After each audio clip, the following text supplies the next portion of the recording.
Hello student, my self Rajesh Jha, physics faculty. इस video में हम डिस्कस करने वाले हैं नीट के अंदर जो भी क्वेश्चन आ चुके हैं ग्रेविटेशन चैप्टर से उस क्वेश्चंस को। तो चलिए स्टार्ट करते हैं। क्वेश्चन कर रहा है body weighs 72 newton on the surface of earth, what is the gravitational force on it at a height equal to half the radius of earth. Earth के सरफेस पे बॉडी का वेट दिया हुआ है 72 न्यूटन। आपको बताना है कि gravitational force on it at a height equal to half the radius of earth. अब हाइट के वजह से जो एक्सेलरेशन ड्यू टू ग्रेविटी होगा g dash equal to g m upon में आर प्लस एच का होल स्क्वायर। यहाँ पे एच का रखा है कि half the radius of earth, तो यहाँ पुट करिए h equal to r by 2। तो g dash becomes g m by r plus r by 2 का square. This becomes g m upon में 3r बाई 2 का स्क्वायर और दिस बिकम्स 4 बाई 9 और G M by R square.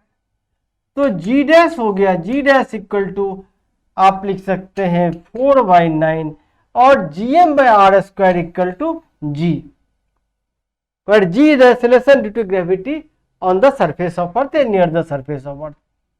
तो mg dash होगा 4 by 9 into M G और mg दे रखा है यहां से 72, तो यहां पुट करिए 4 by 9 time 72 and it become 32 newton. देख लीजिए option B, option is the correct. चलिए बढ़ते हैं नेक्स्ट क्वेश्चन की तरफ। नेक्स्ट क्वेश्चन कर रहा है body weighs 200 newton on the surface of earth, how much will it weigh half way down the centre of earth. Surface पे weight दिया हुआ है mg 200 न्यूटन, ये दिया हुआ है सरफेस पे। डेप्थ के वजह से जो g होगा g dash equal to g 1 minus d by r, तो ये आ जाएगा g dash equal to g 1 minus r by 2 by r and this is g by 2, तो g dash becomes g by 2। तो जो mg डैश होगा this is mg by 2 और mg यहां गिवन है 200, पुट करिए 200 by 2 और ये आ जाएगा 100 न्यूटन। देख लीजिए ऑप्शन ए, ऑप्शन करेक्ट है। चलिए बढ़ते हैं नेक्स्ट क्वेश्चन की तरफ। कह the work done to raise a mass m from the surface of earth to a height h which is equal to radius of. कह रखा है कि एक मास को अर्थ के सरफेस से रेडियस मान लीजिए r है, कहां ले गए height equal to radius of earth यानी h इक्वल टू r, यहां ले गए a से b ले गए। तो कह रहे हैं वर्क डन क्या होगा, तो there is no change in kinetic energy, तो वर्क डन आ जाएगा यहां पे work done equal to change in potential energy. U final minus U initial, तो यू फाइनल आ जाएगा minus G M m by R plus R और initial आ जाएगा यहां ए पे सरफेस पे minus G M m by R. Common ले लीजिए, तो G M m by R common आ जाएगा और ये आ जाएगा 1 माइनस हाफ, तो ये आ जाएगा जी एम एम बाई 2r। यहां पे जो ऑप्शन है वो g के टर्म में है, स्मॉल g के टर्म में, तो gm को आप लिख सकते हैं यहां से, ये आपको पता होगा कि g इक्वल टू होता है gm बाय आर स्क्वायर, तो gm को रिप्लेस कर सकते हैं जी आर स्क्वायर से, तो ये आ जाएगा g r square into m by 2r, ये r कैंसिल होगा and this becomes mgr divided by 2। Option देख लीजिए, तो D is the correct answer. Next question है the kinetic energy of a planet in an elliptical orbit about the sun at position A B C r, यानी A पे, B पे, सी पे kinetic energy कह रहा है के ए, के बी और के सी है। A C is the major axis and S B perpendicular to A C at the position of sun S as shown in the figure. तो आपको बताना है कि कौन सा रिलेशन इसमें सही है। ये आपको पता होगा अकॉर्डिंग टू केपलर्स लॉ कि planet which is closer to the sun, planet which is closer to the sun moves faster than the planet when it away from the sun। यानी जब planet sun के closure होगा तो faster होगा और अगर दूर होगा तो स्लोअर होगा। इसका मतलब यहां की जो वेलोसिटी होगी ए की वो ग्रेटर देन होगी वेलोसिटी एट बी, वो ग्रेटर देन होगी वेलोसिटी एट सी। और जो काइनेटिक एनर्जी होता है half m v square, means kinetic energy v square के प्रोपोर्शनल है। मीन्स वेलोसिटी अगर ज्यादा है तो काइनेटिक एनर्जी ज्यादा है, तो ए की काइनेटिक एनर्जी ग्रेटर देन होगी बी से, ग्रेटर देन होगी सी से। तो kinetic energy at A is greater than kinetic energy at B is greater than kinetic energy at C. तो ऑप्शन देख लीजिए, B is the correct option. Next question कर है if the mass of the sun were 10 times smaller and the universal gravitational constant were 10 times larger in magnitude which of the following is not correct. अब universal gravitational constant को 10 times बढ़ा दिया। अब ये पता है आपको कि G इक्वल टू होगा GM/r²। तो जैसे ही कैपिटल G बढ़ेगा तो स्मॉल g की वैल्यू बढ़ जाएगी। ठीक है, जैसे ये बढ़ेगा तो इसकी वैल्यू बढ़ जाएगी। तो rain drop will fall faster, सही है। Walking on the ground, g के बढ़ने से walking on the ground would become more difficult, बिल्कुल सही है। Time period of simple pendulum on the earth would decrease. अब टाइम पीरियड होता है आपको पता होगा 2 pi t equal to 2 pi √L/g। जैसे g की वैल्यू बढ़ेगी तो time period decrease, as g increases time period decreases, so the time period of simple pendulum on the earth would decrease, सही है। g on the earth will not change, बिल्कुल गलत है। यहाँ पे जैसे आप g कैपिटल G की वैल्यू को चेंज करेंगे तो ये स्मॉल g की वैल्यू चेंज हो जाएगी। तो ये गलत है, जो डी ऑप्शन है वो गलत। नीट 2018 में आ चुका है क्वेश्चन, देख लीजिए। चलिए बढ़ते हैं नेक्स्ट क्वेश्चन के तरफ।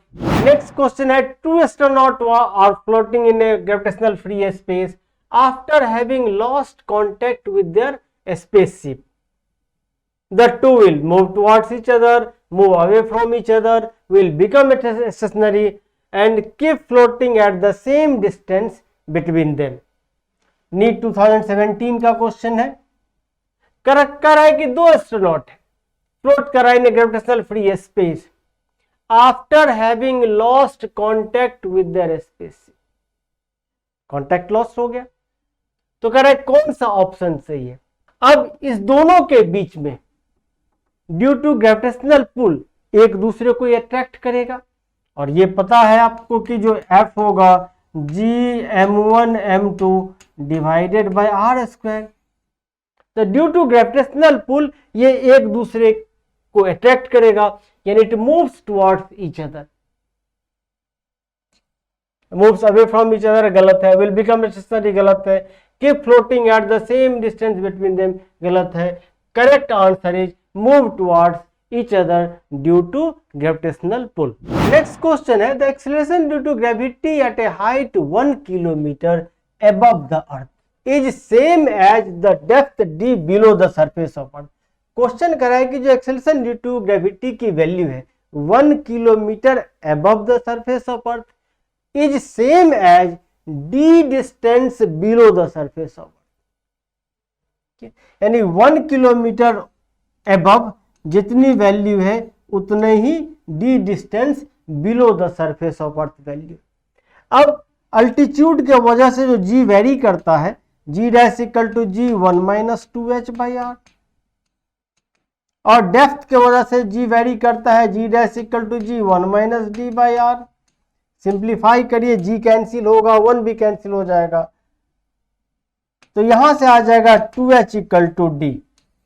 अब h यहां दिया हुआ है, h का रखा है कि 1 किलोमीटर, तो d आ जाएगा 2 into 1 and it becomes 2 kilometre. तो 1 kilometre above the surface of earth g की वही वैल्यू होगी जो 2 kilometre below the surface of earth. तो C is the correct answer. Next question है, starting from the centre of earth having radius r the variation of g is shown by. ये मान लीजिए अर्थ है, तो आपने देखा कि जैसे जैसे हम अर्थ के सरफेस के ऊपर जाएंगे जी की वैल्यू घटती चली जाएगी। ठीक है, जैसे जैसे अर्थ के सरफेस के नीचे जाएंगे जी की वैल्यू घटती चली जाएगी और सेंटर पे जा करके जी बिकम्स 0, बॉडी वेटलेस हो जाती है। ठीक है, तो जैसे जैसे हम सेंटर से सरफेस के तरफ बढ़ेंगे, जैसे जैसे हम सेंटर से सरफेस के तरफ बढ़ेंगे जी की वैल्यू बढ़ती चली जाएगी और मैक्सिमम कहां पे हो जाएगी, on the surface of earth. तो यहां से लेकर के यहां तक जी की वैल्यू बढ़ रही है, यहां से लेकर यहां तक जी की वैल्यू बढ़ रही है, उसके बाद फिर ये वैल्यू डिक्रीज हो रही है, घट रही है। ठीक है, तो जैसे जैसे हम सेंटर से सरफेस की तरफ बढ़ेंगे तो जी की वैल्यू बढ़ती जा रही है, फिर ये वैल्यू घटती जा रही है। ठीक है, तो इसके अकॉर्डिंग आप ग्राफ देख लें। ठीक है, तो ये डायरेक्टली प्रोपोर्शनल होता है यहां से यहां तक, उसके बाद ये आर स्क्वायर के इनवर्सली होगा, तो रेक्टेंगुलर हाइपरबोला बनता है, यानी B is the correct answer. 2016 का क्वेश्चन है। ठीक है, चलिए बढ़ते हैं नेक्स्ट क्वेश्चन की तरफ। नेक्स्ट क्वेश्चन करेंगे, at what height from the surface of earth the gravitational potential and the value of g are -5.4 10⁻⁷ joule per KG and 6 metre per second square respectively. ठीक है, अर्थ के सरफेस से कितनी height ऊपर जो ग्रेविटेशनल पोटेंशियल है उसकी वैल्यू होगी -5.4 10⁻⁷ और जो जी की वैल्यू होगी वो 6 मीटर पर सेकेंड स्क्वायर। ठीक, रेडियस ऑफ अर्थ कह रहा है कि 6400 किलोमीटर है। ठीक है, अब पोटेंशियल आपको पता होगा कि पोटेंशियल होता है VH equal to minus GM upon में R प्लस H। ठीक है, और जो G की वैल्यू होगी H height above the surface of earth GM by R plus H का होल स्क्वायर। अगर इसे डिवाइड करें तो यह आ जाएगा minus VH by G equal to R plus H। GM तो कैंसिल हो जाएगा, R प्लस H का स्क्वायर है, यहां R प्लस H है, तो क्या बचेगा R प्लस H। तो यहां से जो हाइट आ जाएगी minus VH by G minus R, जो वैल्यू गिवन है उसको अगर पुट करें यहां पे तो यह आ जाएगा -5.4 10⁻⁷ डिवाइडेड बाई 6 माइनस 6.4 10⁻⁶। इसको अगर आप सॉल्व करें तो यह आ जाएगा 9 10⁻⁶ minus 6.4 10⁻⁶ and this becomes 2.6 10⁻⁶ metre, या इसको लिख सकते हैं आप 2600 किलोमीटर। क्योंकि ऑप्शन किलोमीटर में, इसलिए इसको किलोमीटर में चेंज करिए। देखिए कौन सा ऑप्शन सही है, 1400 नहीं है, 2000 किलोमीटर गलत है, थर्ड ऑप्शन ही सही, थर्ड ऑप्शन सही है 2600 किलोमीटर। क्वेश्चन कर रहा है, the ratio of escape velocity at earth to the escape velocity at a planet whose radius and mean density are twice as that of अर्थ। कि escape velocity का ratio at अर्थ और escape velocity at a planet आपको बताना है। Radius का ratio और mean density का ratio ये दिया हुआ है, यही कहे कि रेडियस का रिलेशन और मीन डेंसिटी का रिलेशन अर्थ और प्लैनेट के बीच में दिया हुआ। अब जो एस्केप वेलोसिटी होगा ये होता है अंडर रूट 2gm/r। तो ये आ जाएगा अंडर रूट 2g/r। इसे लिख सकते हैं 4/3 पाई आर क्यूब इंटू डेंसिटी। ठीक है, अब यहां ये आ जाएगा, यहां से देखिए ये आर है, ये आर क्यूब, तो आर स्क्वायर बचेगा, बाहर कर लीजिए। ये आ जाएगा 4/3 पाई इंटू 2 यानी 8 पाई/3g इंटू रो। ठीक है, तो VE/VP होगा इन escape velocity at earth and escape velocity at planet. ये आ जाएगा radius of earth, radius of planet, density earth का rho E by rho P. अब क्वेश्चन करें कि जो रेडियस है and mean density twice as that of earth, तो ये यहां से हाफ और ये भी हाफ, तो रेशियो क्या आ गया यहां से 1/2√2।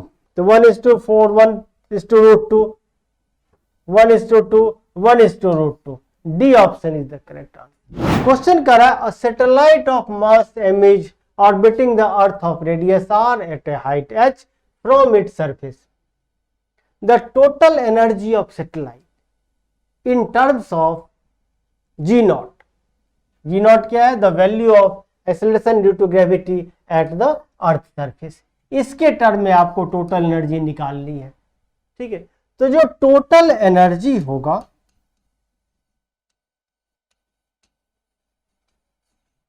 E equal to potential energy plus kinetic energy. Potential energy होगा -gmm/r+h और काइनेटिक आ जाएगा 12mv², और v को आप लिख सकते हैं √2gm, सॉरी इसको लिख सकते हैं √gm/r+h। तो यहां पुट कर दीजिए आप इसको, तो ये आ जाएगा -gmm/r+h plus gmm/2 into r+h, और ये आ जाएगा -gmm/2 इंटू r+h। ठीक है, इसे लिखना है आपको g0 के टर्म में। तो पहले ही बता चुका हूं कि g0 इक्वल टू gm/r², तो gm इक्वल टू आ जाएगा g0 इंटू r²। इसको उठा करके आप यहां पे पुट कर दीजिए, देखिए क्या आ जाएगा, ये आ जाएगा -g0r² into m divided by 2 into r+h। Match करिए, mg0r² divided by 2 into r+h with negative sign, mg0r² divided by 2 into r+h with negative sign, यानी B is the correct answer. 2016 का क्वेश्चन था। इस तरह से हमने जो भी आपको इस चैप्टर के जो क्वेश्चन आ चुके हैं, तो उम्मीद करता हूं कि आप लोगों को ये समझ आ गया होगा।